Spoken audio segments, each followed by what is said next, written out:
बोला बोला छठी मैया की। आज तो साजी बात मान गे करबैया रजिया छठी माई का। आज तो साजी बात मान गे छठी घाट पर मिले लाया भी है करबो इंतजार गे करबो इंतजार गे। हाँ छठी घाट पर मिले लाया भी है करबो इंतजार गे करबैया रजिया छठी माई के करबैया रजिया छठी माई का भजत साधी बात मान गे करबैया रजिया छठी माई का भजत साधी बात मान गे। बोला बोला छठी मैया की। Krishna recording studio Janpatganj. आज तो साजी बात मान गे हो माथे पर दौड़ा लके जब छठी घाट गे माथे पदौरा लगे जब छठी घाट गे। भैया भौजी तोरो ये तो तू है साथ गे भैया भौजी तोरो ये तो तू है साथ गे। माथे पदौरा लके जेब छठी घाट गे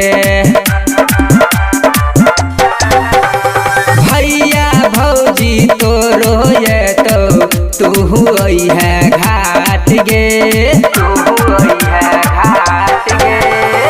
भैया भौजी तोरो ये तो तू है घाट गे करबैया रजिया छठी माई के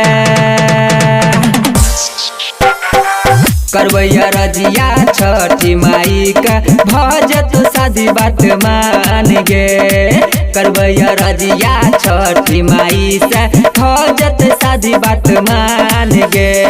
कृष्णा रिकॉर्डिंग स्टूडियो गणपतगंज सुपौल।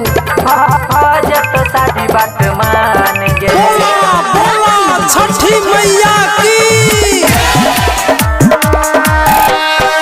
शंभु कुमार मासे कहर छै गोहार गे शंभु कुमार मासे कहर छै गोहार गे। अर्घ के बेरिया आई है करी है तू प्रणाम गे और के बेरिया आई है करी है तू प्रणाम गे। शंभु कुमार मासे करै छै गोहार गे छठी माई से करबैया रजिया भजतै बेरा पार गे भजत बेरा पार गे। छठी माई के देवैया रखिया भजतै बेरा पार गे करबैया रजिया छठी माई से करबैया रजिया छठी माई से भजत साधी बात मान गे करबैया रजिया छठी माई का भजत साधी बात मान गे।